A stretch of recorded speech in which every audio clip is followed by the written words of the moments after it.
മുണ്ടക്കയം ടി.ആർ.ആൻഡ്.ടി എസ്റ്റേറ്റിൽ INTUC, BMS, AITUC യൂണിയനുകളുടെ നേതൃത്വത്തിൽ തൊഴിലാളികൾ സമരത്തിലേക്ക് നീങ്ങുകയാണെന്ന് സംയുക്ത ട്രേഡ് യൂണിയൻ നേതാക്കൾ വാർത്താസമ്മേളനത്തിൽ അറിയിച്ചു.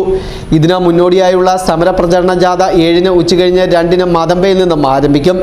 ജാഥ തോമസ് കല്ലാടൻ ഉദ്ഘാടനം ചെയ്യും. തിരുക്കൊച്ചി തോട്ടം തൊഴിലാളി union general secretary KK Janardhanan ജാഥ ക്യാപ്റ്റനും UA സുരേന്ദ്രൻ വൈസ് ക്യാപ്റ്റനുമായുള്ള വാഹന പ്രചരണ ജാഥയിൽ PS Sathyan, John B. Thomas, KN Ramadas, Sunil Thenamakkal, S. Sunil തുടങ്ങിയവർ പ്രസംഗിക്കും.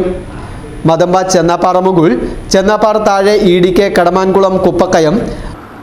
വർഷങ്ങളായി ടിആറിലെ തൊഴിലാളികൾ അനുഭവിക്കുന്ന ബുദ്ധിമുട്ടുകൾ, പ്രയാസങ്ങൾ, 10-40 കൊല്ലം സർവീസിലുള്ള ജോലി ചെയ്ത് പിരിഞ്ഞ തൊഴിലാളികൾക്ക് ഗ്രാറ്റുവിറ്റി കൊടുക്കുക എന്നുള്ള നിലപാടിൽ നിന്ന് മാനേജ്മെൻറ്റ് മാറി.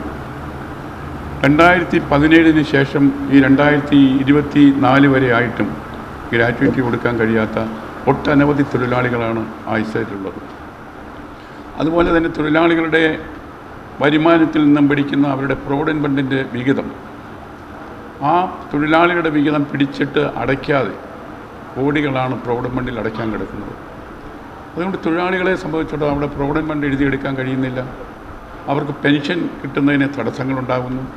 അങ്ങനെ ഒട്ടേറെ പ്രശ്നങ്ങളും പ്രയാസങ്ങളും ഇന്ന് ടിആറിലെ തൊഴിലാളികൾ അനുഭവിച്ചുകൊണ്ടിരിക്കുകയാണ്. ഇതിനൊരു പരിഹാരം കാണുന്നതിന് വേണ്ടിയാണ് ഇങ്ങനെ ഐക്യ ട്രേഡ് യൂണിയൻ എന്ന നിലയ്ക്ക് 4 യൂണിയനുകളും കൂടി ഒരു സമരരംഗത്തേക്ക് വന്നത്. അല്ലാതെ തൊഴിലാളികളെ അവിടെ ഒരു പ്രശ്നമുണ്ടാക്കി എസ്റ്റേറ്റിൻ്റെ ഒരു പ്രയാസങ്ങൾ ഉണ്ടാക്കാൻ മനഃപൂർവ്വം ഈ യൂണിയനുകൾ ശ്രമിച്ചതല്ല. അവിടുത്തെ തൊഴിലാളികളുടെ ബുദ്ധിമുട്ടുകൾ ചെറുതല്ല എന്നുള്ളത് യാഥാർത്ഥ്യം നിങ്ങളെ ബോധ്യപ്പെടുത്തുകയും കൂടിയാണ്. ബോണസ് തൊഴിലാളിക്ക് കൊടുക്കാനുള്ളതാണ്. പക്ഷേ അത് മിനിമം ബോണസ് എന്ന് പറഞ്ഞ് 8 മുതലൊന്നാണ് കൊടുക്കുന്നത്. അതേ കൂട്ടി കൊടുക്കുന്നില്ല. പിരിഞ്ഞു പോയ തൊഴിലാളികൾക്ക് ആ ബോണസ് കുടിശ്ശിക കൊടുക്കാനുള്ളത് കിടക്കുന്നു. അതുപോലെ അവരുടെ ലീവ് കാശ് കൊടുക്കുന്നു. ഒട്ടനവധി ആനുകൂല്യങ്ങൾ തൊഴിലാളിക്ക് കൊടുക്കാൻ കിടക്കുക. ചികിത്സാ സൗകര്യങ്ങൾ, ഒട്ടേ കാര്യങ്ങൾ ഉണ്ട്. ഇതിനൊക്കെ ഒരു പരിഹാരം കാണണം. ഇതിനൊക്കെ ഒരു പരിഹാരം കാണുന്നതിന് വേണ്ടിയാണ് ഇങ്ങനൊരു ട്രേഡ് യൂണിയൻ്റെ ഐക്യ യോഗം വിളിക്കാനും ഐക്യ സമരരംഗത്തേക്ക് വരികയും ചെയ്തത്. ഈ സമരത്തിലേക്ക് ഇറങ്ങി തിരിച്ചപ്പോൾ ടി.ആർ.ആൻഡ്.ടി എസ്റ്റേറ്റിലെ തൊഴിലാളികൾക്ക് ഞങ്ങളുടെ ഈ കൂട്ടായ്മയിൽ നല്ല ഒരു ആത്മവിശ്വാസം ഉണ്ടായിട്ടുണ്ട്. ബഹുമാനപ്പെട്ട പത്രക്കാർ ടി.ആർ.ആൻഡ്.ടി വിഷയത്തിൽ എപ്പോഴും സജീവമായിട്ടുണ്ട്. കാട്ടാന വരുമ്പോഴും, കാട്ടുപോത്ത് വരുമ്പോഴും, പുലി വരുമ്പോഴും, കടുവ വരുമ്പോഴും മാധ്യമ സഹോദരങ്ങളുടെ നിർലോഭമായ എപ്പോഴും അവിടെ എത്തിച്ചേർന്ന് അവിടെ പ്രവർത്തനങ്ങൾക്ക് നല്ല സഹായമാണ്. അതുപോലെ തന്നെ ഈ സമര പരിപാടിക്ക് നല്ല ഒരു പങ്കാളിത്തം നിങ്ങളുടെ ഉണ്ടാകണം. 8-ാം തീയതി ശ്രീ KK ജനാർദ്ദനൻ ക്യാപ്റ്റനായിട്ടുള്ള ജാഥയാണ്. ആ ജാഥ വളരെ ശക്തമായി തന്നെയാണ് മുന്നോട്ട് പോകുന്നത്. ടി.ആർ.ആൻഡ്.ടി മാനേജ്മെൻറ്റ് തൊഴിലാളി വിരുദ്ധ നയങ്ങളിൽ പ്രതിഷേധിച്ചുകൊണ്ട് 4 യൂണിയനുകൾ ഒന്നായി നിന്നുകൊണ്ട് ഒരു സമരമുഖത്തേക്ക് കടന്നു വരികയാണ്. ഈ സമരമുഖമെന്ന് പറയുന്നത് എസ്റ്റേറ്റ് മാനേജ്മെൻറ്റ് കാണിക്കുന്ന തൊഴിലാളി ദ്രോഹ നടപടികൾ എന്ന് പറയുന്നത് 2017 മുതൽ തൊഴിലാളികളുടെ PF വിഹിതം തൊഴിലാളികളുടെ പിടിച്ചു, അതുപോലെ മാനേജ്മെൻറ്റേ ഉണ്ട്. ഇതൊന്നും അടയ്ക്കാതെ തൊഴിലാളികളെ ദ്രോഹിക്കുന്ന ഒരു നയമാണ് മാനേജ്മെൻറ്റ് സമീപിച്ചു വരുന്നത്. പക്ഷേ നഷ്ടത്തിൻ്റെ കണക്ക് പറഞ്ഞുകൊണ്ടാണ് ഇതെല്ലാം ചെയ്യുന്നത്. ലക്ഷക്കണക്കിന് മരങ്ങൾ ടി.ആർ.ആൻഡ്.ടി മുറിച്ചു മാറ്റിയിട്ടും തൊഴിലാളികളുടെ വീതം പിടിച്ചിട്ട് അത് അടയ്ക്കാതെ തൊഴിലാളികളുടെ വീതം അടയ്ക്കുന്നത് അവർ വെട്ടുന്ന റബ്ബർ മരങ്ങൾ മുറിച്ച് ആ കാശാണ് തൊഴിലാളികളുടെ വീതം അടയ്ക്കുന്നത്. മാനേജ്മെൻറ്റിൻ്റെ 2017 മുതൽ അടയ്ക്കാതെ നിൽക്കുന്നു. അതുമൂലം നമ്മുടെ ജനാർദ്ദൻ ചേട്ടൻ ഇവിടെ പറഞ്ഞതുപോലെ തന്നെയാണ് അവിടെ തൊഴിലാളികൾക്ക്, ഈ പിരിഞ്ഞുപോയ തൊഴിലാളികൾക്ക് ഒരു PF-ന് ലോൺ എടുക്കാനോ അവർക്ക് അതിൻ്റെ വീതം കിട്ടാനോ അതിൻ്റെ പലിശ നഷ്ടപ്പെടുന്ന ഒരു സാഹചര്യമാണ് ഇത്.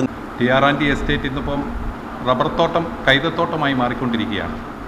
ഏതാണ്ട് കഴിഞ്ഞ 2 വർഷത്തിനിടയിൽ 1.5 ലക്ഷത്തിലധികം റബ്ബർ മരങ്ങൾ മുറിക്കപ്പെട്ടു കഴിഞ്ഞു.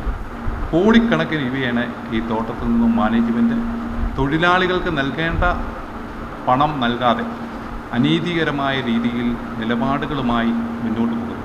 കഴിഞ്ഞ 1 വർഷക്കാലമായി ഐക്യ ട്രേഡ് യൂണിയൻ്റെ നേതൃത്വത്തിൽ വിവിധ ഘട്ടങ്ങളിലായി നിവേദനങ്ങളും പരാതികളും ആവശ്യങ്ങളും ഞങ്ങൾ ഉയർത്തി കഴിഞ്ഞിരിക്കുകയാണ്. 40 വർഷക്കാലം തോട്ടത്തിൽ പണിയെടുത്ത് അവരുടെ ജീവിതത്തിൻ്റെ ഭൂരിപക്ഷവും അവസാനിപ്പിച്ച ശേഷം നിത്യരോഗികളായിട്ട് മാറുന്ന സമയത്ത് മരുന്ന് മേടിക്കാൻ PF കിട്ടത്തില്ല, ഗ്രാറ്റുവിറ്റി ഇല്ല എന്ന് പറയുന്ന ഈ ലോകത്ത് എവിടെ നടക്കുന്ന സംഭവമാണെന്ന് നിങ്ങൾ ആലോചിക്കണം. ഇതിന് കർശനമായ നിർദ്ദേശം കേന്ദ്ര സംസ്ഥാന സർക്കാരുകൾ നൽകി ഇതിന് ശാശ്വതമായ ഒരു പരിഹാരം വേണം. കാരണം എത്രയോ പിരിഞ്ഞ തൊഴിലാളികൾ മരണപ്പെട്ടു, ക്യാൻസർ പേഷ്യൻ്റ്, അതുപോലെ എന്തെല്ലാം അസുഖങ്ങൾ വന്ന് മരിക്കുന്നു. ₹1 ഇവരുടെ ഗ്രാറ്റുവിറ്റിയിൽ നിന്ന് കിട്ടുന്നില്ല.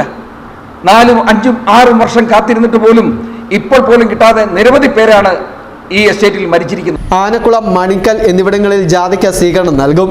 പിരിഞ്ഞുപോയ മുഴുവൻ തൊഴിലാളികളുടെയും ഗ്രാറ്റുവിറ്റി ഉടൻ നൽകുക, PF കുടിശ്ശിക മുഴുവൻ അടച്ചു തീർക്കുക, താൽക്കാലിക തൊഴിലാളികളെ സ്ഥിരപ്പെടുത്തുക, 18 വയസ്സ് കഴിഞ്ഞ മുഴുവൻ ആശ്രിത തൊഴിലാളികളെയും സ്ഥിരപ്പെടുത്തുക തുടങ്ങിയ ആവശ്യങ്ങൾ ഉന്നയിച്ചാണ് സമരം നടത്തുന്നതെന്നും ട്രേഡ് യൂണിയൻ ഭാരവാഹികൾ പറഞ്ഞു. വാർത്താ സമ്മേളനത്തിൽ KK Janardhanan, A Surendran, PS Sathyan, John B Thomas, Sunil Thenamakkal, Murali തുടങ്ങിയവർ പങ്കെടുത്തു. News bureau, Mundakayam.